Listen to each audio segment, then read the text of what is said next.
Hi, welcome back to our channel.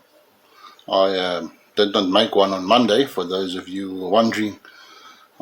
Suffering with a bit of a neck injury, so painful, but I'm back. So today I'm going to talk about something that touches all of us, and that is our safety and security issues, more or less policing in general. Now, I have made a few calculations these past few days, trying to figure out or trying to make sense of this. Now, let me get on the same page as you here. I stay in Johannesburg in the western suburbs, and you all know that the police stations have got various sectors. Okay, that is for the sector policing. That was a very good initiative, something that works in England, but it doesn't work here. And in my police station area, or the area I stay, the police station here, they've got 8 sectors, I believe. Now, the sector where I stay in consists of 2,500 residential areas or houses in that area. Now, just do this calculation quickly. Let's take on average that a household combined, and this is very moderate. No, this is not very moderate. There's houses that will far exceed this, and there's a lot of houses that will be less. But on average, let's say just average, the household pays 3,500 rand tax per month. Now, take that 3,500 and then you add private security, because it is the thing. You have to have private security these days, because we'll get to that issues a bit later in the program. So let's say on average you pay about 500 rand for your monitoring and armed response service per month. So do that calculation. So it's 4,000 rand a month. This is for your income tax and your armed response. Okay, sorry, it's just warm and very humid where I'm in, and this light is also very warm. So 4,000 rand per household times 2,500 households in the sector. I think that is close to 10 million rand a month. Times 12 months. Do that calculation. And times that by 8 sectors. Sure. That's nearly, it's in the vicinity of 750 million rand per annum that is generated via taxes just in that area. Three quarters of a billion rand. And yet, all of this money combined, we still have a defective police service, armed response, with all the bells and whistles, and still they manage to break in. Still, crime is still rife in our areas. Where's the problem? Now, I'm listening to a lot of politicians. Yeah, I know this joke is that every time they open up their mouths, you can guarantee verbal diarrhea, because they have got no idea what to do. Some of them are so thick in the skull. When asked, what are you going to do about crime? No, we're going to send police around, driving around in armor-plated vehicles. Okay, and have you ever thought a bit further than that? No. I want you to ask your political party that's going to represent you now, or you who's begging for your vote in the coming elections, what is their strategical plan in resolving crime? What do they have in place? What special card or joker card do they have up their sleeve to protect the citizens of South Africa? Considering that in the vicinity of 80 people get killed in South Africa per day. That's around about 25,000 per annum. That is more people die by crime in South Africa per annum than the conflict in Gaza and Israel that's going on. And everybody's making a big hoo-ha about that. Just asking. And from that percentage of about 25,000 people that get killed in South Africa per annum crime-wise, only a mere 14% of that crimes are committed, these prosecutions. So, borderline, this is pathetic. It's way past pathetic. So, I want all these brilliant politicians to please explain to us what are they going to do? What is their strategy? What is their plans to turn this around? This crime spread that's going through this country.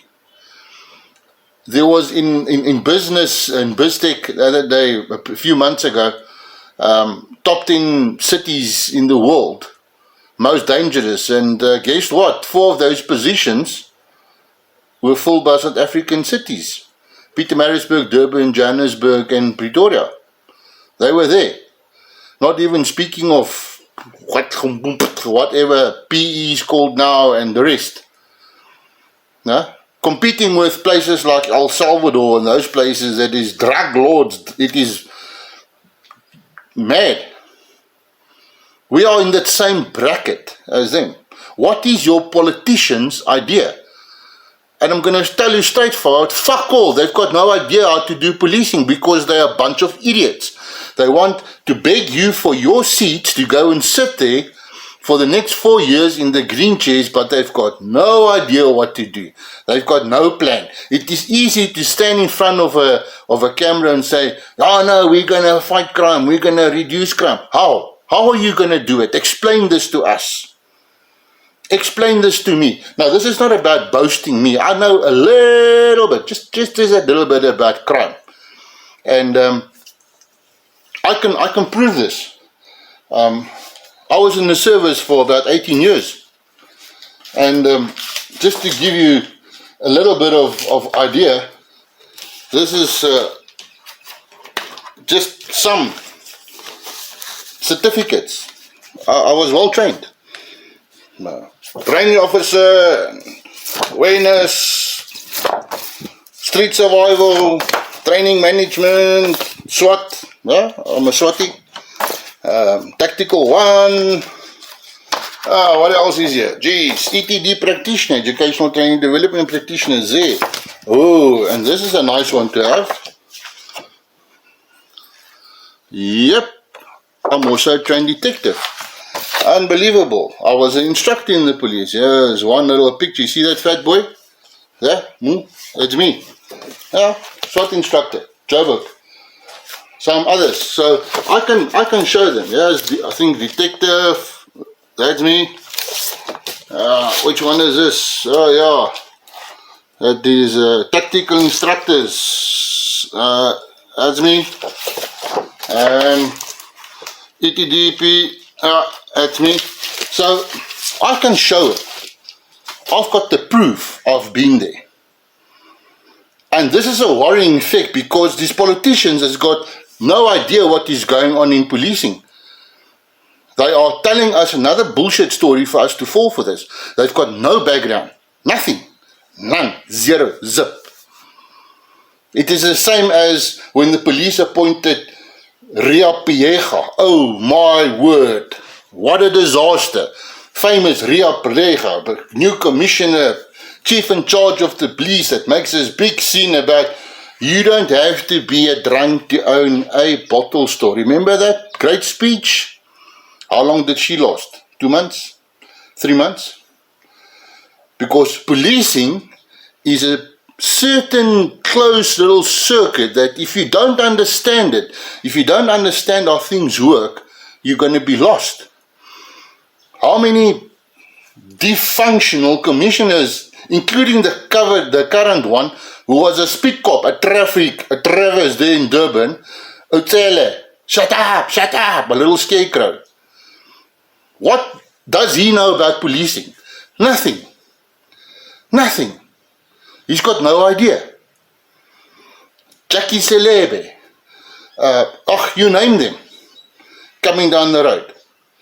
What background do they have in policing? Nothing. They don't understand policing. And there's politicians that's begging for your vote. Neither do they. They've got no idea of what's happening. Now, another concern is, this is just a little bit off the track, is I see a lot of people advertising courses for horses. Let me call it courses for horses. The so-called experts. Now, I had a very good old friend of mine, Uncle Rob, and he was a springbok when it came to combat shooting, and a very well respected firearm instructor and a very good friend of mine. I actually getting a hold of him. I don't think he's around anymore. I haven't seen him for a long time. But anyway, he had this saying that there's so many experts. Experts. Now, in my dictionary, or his dictionary, he always said, you know what's an expert, Milo? He says an X, you can divide it into two little parts. First one is X, meaning past. Spurt is when you go and take your sling-a-ling and take a wee, and you put the machine back and the drop falls in underpads. That's a spurt. That is an expert. And I quite agree with this. Now, I see a lot of this movements coming through that people are giving people training. Now, I want to urge you, if you look at this program, to firstly ask that trainer or that instructor or this person that's going to carry over this knowledge to you, what is your background? Where did you apply this that you are going to teach me? Right.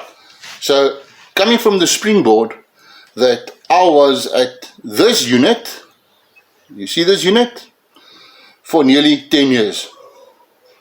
To be exactly 9 years and 8 months before I moved on to another station. So, and I have walked with great people in my life, great policemen. I consider the fact that while I was in this unit, our focus was Joburg CBD and the surrounding areas. I wasn't a troop driving around in a buffel or an armored vehicle in the bush. I had that option, but I didn't take it. We were driving around in soft body GTIs, Monzas, normal street vehicles, looking like a Christmas tree with all the aerials on and the blue lights and the sirens and all that stuff. Bulletproofs, this is what we had. Maybe a assault rifle or two and your side. This is it. In the middle of CBD. This is my background. Doing it for more than 9 years. And now, Tom, Dick and Harry, that was swinging a gate in Ovangu, or wherever he was, wants to come and tell me what to do. Hello? I'm just asking. So if you go on these courses for horses, ask that instructor, what is your background? And where did you apply this? Ask him to show you his certificates. Bring me the pictures. No? Just ask him that. Because there's a lot of BS being pushed into people's minds when it comes to self-defense. And this oak is bringing this technique from Israel, and this oak is bringing this one from Hungary, and this oak is from Russia, and this is from this. Oh my goodness. This is all what I have to say. Does this what I've done, does it work? Yes. How can I, while I'm still here, and many of my friends is here. Now the thing about the South African police, now police service, is there's such amount of wealth, health and knowledge locked up in storerooms and no one uses it. Which comes to my point. I want you to ask and I want to know, please comment. How is this problem with crime going to be resolved in South Africa? How is your politicians going to resolve? They can't even open their mouths when it comes to abduction and human and child trafficking. They can't even say about anything. But I think they are these clever boys that know all the answers. They are going to resolve these issues. Sorry for being sarcastic, but I don't think your kite is going to fly, my friend. Huh? It ain't going to work. So it comes down to, in the beginning I asked, how is things going to be resolved? And let's face it, one of our biggest problems in South Africa is crime. And there is no easy way in solving this. But the people that's got the answers, they will never be asked. No. Because the answers they're going to get is not going to be received with open arms. Because they're not going to like it. We have a dysfunctional police station or police service with zero ambition, with officers that is useless. The only thing they want is money and they want the rank. Furthermore, they do nothing. This is not just only the South African police, this is metro, not the traffic cop. No? And it is the new, I don't know how many law enforcement agencies is now in Gauteng. We've got the National Traffic, and then we've got the Gauteng Traffic, and then we've got Gauteng Freeway, I think, and then we've got Gauteng Security. And just in the papers now, I think Friday was a great little article about new recruits that has now being that completed the course, more traffic cops, no? But if load shedding is there and intersection lights is not working, see if you can find them. But if there's a roadblock and they want the chocho, yeah, boy, you will find them there, because this is the only thing they've got. They don't deserve to be in that uniform. They are a disgrace to the uniform and to the people of South Africa. And think about it. Think about that calculations you did. How much money is being thrown at these idiots, and they can't even catch a housebreaker. Now, last year alone, I found, I'm not going to say when, but a guy came over the fence, woke up, basically did a civilian arrest, and was it worth waiting for the cops? No, what? Well, needless to say, he walked out here naked, crippled, and he used to be hanging around in the area, but he's gone. So, do I trust the police? No. Are they dysfunctional? Yes. And not just here, but all over. So I want you to please comment. What do you think? How are we going to resolve? And ask your politician, your local ward or councillor or vryheidsfronte en agterfronte and all these fronte and all the idiots that call themselves politicians. Ask them, how are they? What is their action plan? Do they have an action plan? No, because they don't know. Aikolo. It's not going to work that one. No, not this time, nah. Because once again, a bunch of idiots. Big mouths mean nothing. Little dogs barking at the gate. Useless. So, in the next program, hopefully by Friday, I'm going to tell you what I think is a plausible solution to this. But please remember to like this, share this, and if you haven't subscribed yet, please subscribe. And remember your bell icon. I will really appreciate it. So please be safe. And when you get involved with courses for horses, ask that instructor, prove to me before I pay money. Tell me what is your background. What have you done? Where did you apply these techniques that you want to teach me? Ask them. And you'll see them disappear like mist in front of the sun. Because let me tell you straightforward, 90-95% of these oaks, they know shit. Really. That is the best way I can describe it. They know nothing. They are, and please, if there's a reservist, run. You have a great day. See you Friday. Bye.